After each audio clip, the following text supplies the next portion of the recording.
Y ahí dio la puerta de entrada para la próxima nota, ¿no? Porque Sergio Zaraco es médico magíster en toxicología, especialista en medicina legal y además es presidente de la Asociación Toxicológica Argentina. Sergio, ¿qué tal? Buen día, ¿cómo le va? ¿Cómo está usted? ¿Qué tal? Buen día, un gusto saludarlo. Bien. ¿Cómo tengo que entender esto? Yo hasta hace una semana todo el mundo me decía que la cocaína es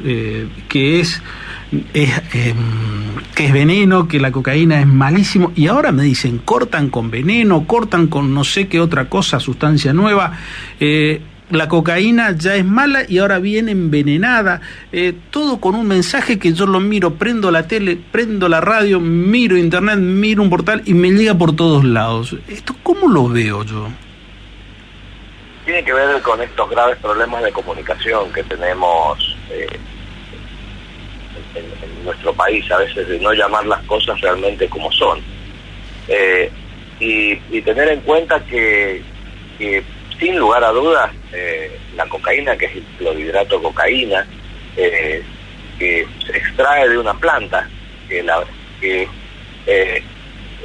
después de tratamientos extractivos se logra concentrar en su principal principio activo de esta planta, que es la eritroxiloncoca, que sin lugar a dudas tiene propiedades, este compuesto químico, que genera en el organismo aquel que la consume fenómenos primeros netamente estimulantes. Dentro del gran grupo de las sustancias psicoactivas, sean legales o ilegales, las podemos dividir en estimulantes, depresoras y otras que tienen alteraciones del sistema nervioso central, o disruptoras del sistema nervioso central, o alucinógenas. Claro. Específicamente dentro de las estimulantes está la cocaína, que genera esta sensación o estos efectos de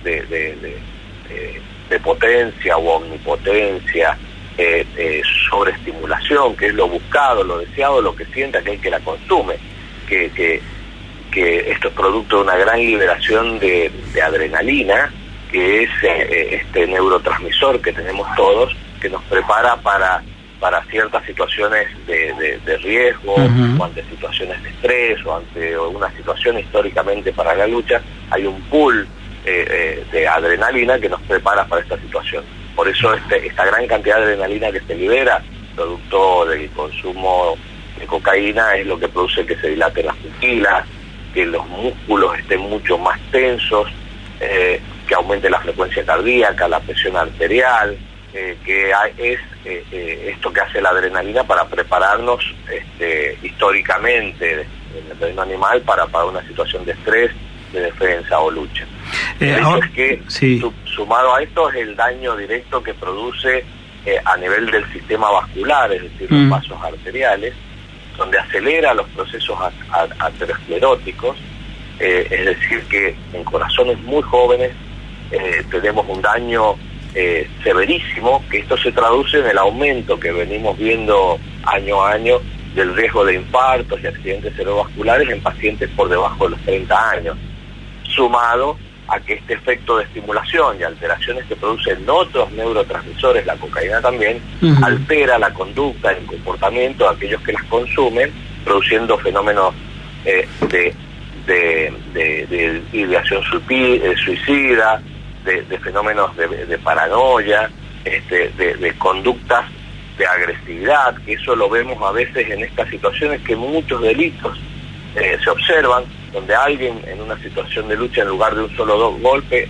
son repetitivos estos golpes, porque no media o no controla esta situación o el riesgo de accidentología vial, ya que si bien me mantiene despierto, activo, para manejar un vehículo, un vehículo de transporte o de carga, el hecho es que esta situación de omnipotencia y seguridad que da pasa a ser la conducción peligrosa, ya que a traspasar otro vehículo que uno en condiciones normales evalúa tiempo, distancia y riesgo, acá esto no media y uno se larga y ahí se producen estos choques de frente, o tratar al rebasar otro vehículo, o al tratar de pasar una curva que uno sabe que debe restringir la velocidad. Ante el efecto de la cocaína uno dice, a mí no me va a pasar nada, y se producen estos vuelcos y estas cosas que vemos que están muy relacionadas con el gran peligro este poderoso veneno que mata a las personas rápidamente o más lentamente, dependiendo de la cantidad que se consuma y la asiduidad, es un potente veneno. Por eso es un error decir veneno envenenado, sin lugar a dudas, porque está bajando esta percepción de riesgo en la comunidad.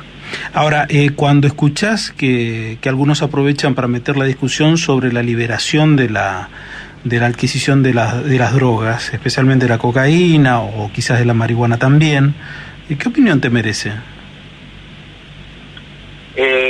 A ver, siempre cuando se toman medidas aisladas no son efectivas.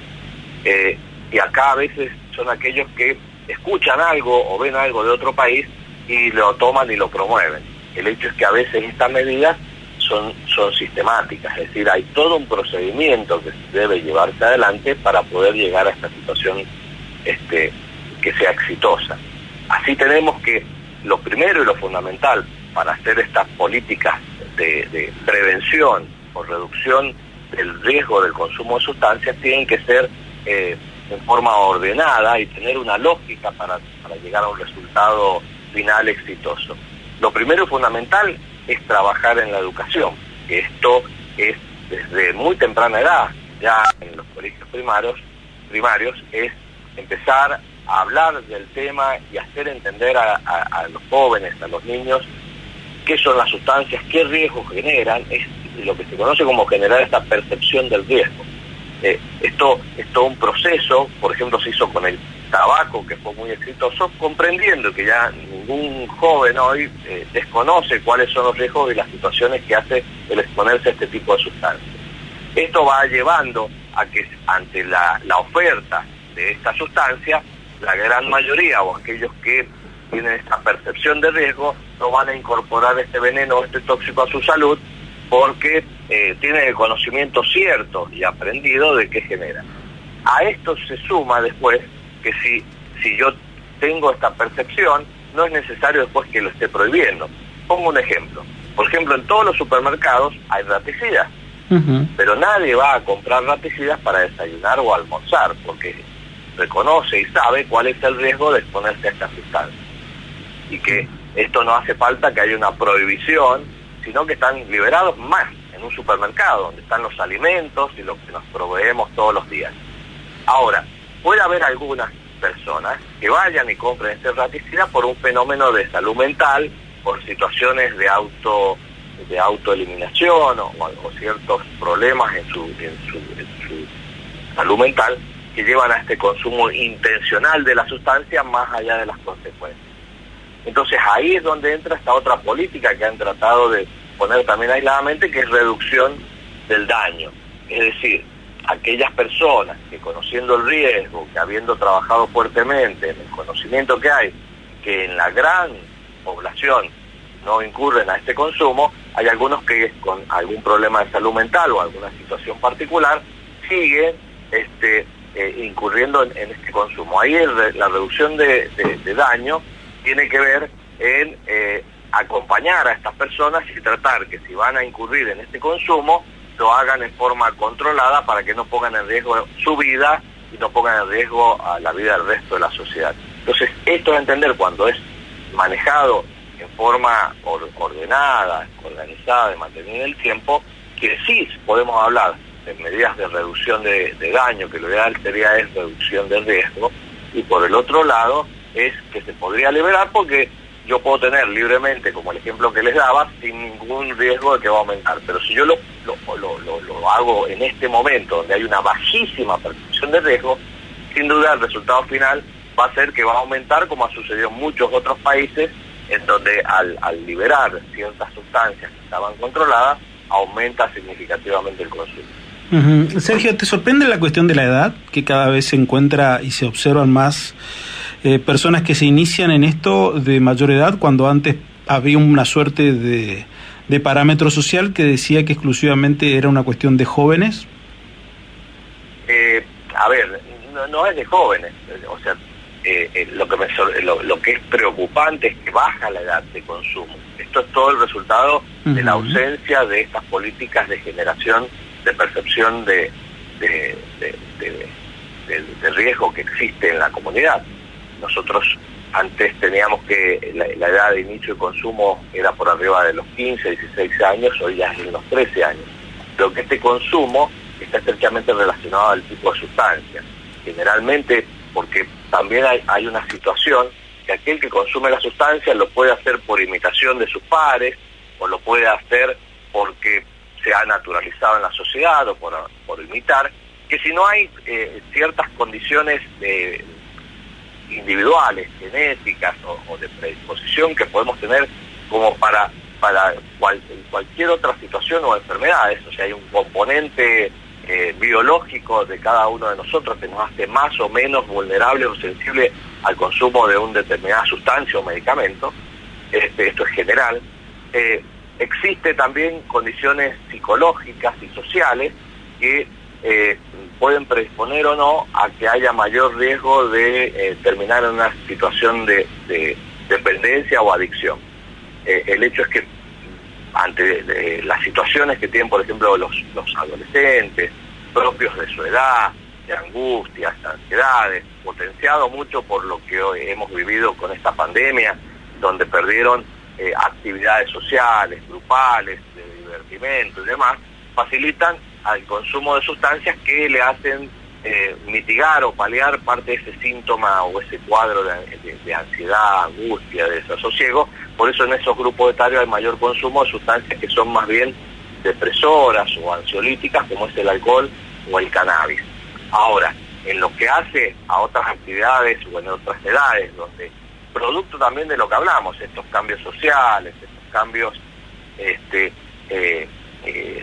conductas que tenemos, que nos exigen tener cada vez más actividades, tener el pluriempleo, que nos requieren una mayor presencia, estimulación y lucidez, nos incurren que estas sustancias depresoras no serían lo adecuado, porque voy a llegar tarde a todos los trabajos. Entonces incurro al consumo de sustancias estimulantes. Por eso se va dando este aumento del consumo de la cocaína como estimulante, que es lo que permite estar despierto, activo y presente. Por eso, por ejemplo, en ciertas actividades como la conducción de vehículos de carga o de transporte es muy frecuente consumir estimulantes, como puede ser el café o la cocaína, que después, para bajarse o salir de esta situación de alto estímulo y esta situación de estrés permanente ante el temor de la pérdida del trabajo o distintas situaciones, poder dormir, que hace que a la noche o al momento del descanso tengamos que bajar, y ahí incurre el consumo de marihuana o alcohol. Entonces se va produciendo este sub y baja y este aumento. ¿Y por qué vemos en mayores edades? Producto de esta realidad social que nos toca en el país. Por eso, para abordar las problemáticas de consumo, no es solamente abocarse como se cree en la droga. Ojalá que fuera el problema de las adicciones la droga, porque es como si fuera una apendicitis. Si yo encuentro que mi problema es esta inflamación del apéndice, con un diagnóstico médico se extirpa el apéndice y el paciente está curado y se va a la casa a hacer su vida normal. Claro. En cambio, las drogas o las adicciones, por más que estirpe esa droga, el problema va a seguir estando presente porque es reemplazada por consumo de otras sustancias u otras conductas que pueden ser problemáticas. Por eso ahí el abordaje tiene que ser en buscar el bienestar biopsicosocial de la persona, o sea, con los problemas que hoy nos tocan en lo psicológico, en lo social, en lo laboral, y ahí es donde entendemos que esta problemática atraviesa a toda la sociedad sin distinguir grupos etarios, grupos económicos u otras situaciones, porque todos padecemos en distintas formas y medidas esta realidad que atravesamos. Y algunos tienen mayores factores de protección, como pueden ser actividades deportivas, la familia, grupos de amigos y distintos elementos que son considerados como elementos protectores, y por otro lado una cuestión que es menos manejable, que es lo genético, lo biológico, que nos hace más o menos susceptibles a terminar en una condición de dependencia. Claro. Sergio, muchas gracias por estos minutos, ha sido muy claro, muy amable por darnos esta charla y que nos ha parecido realmente enriquecedora. Gracias.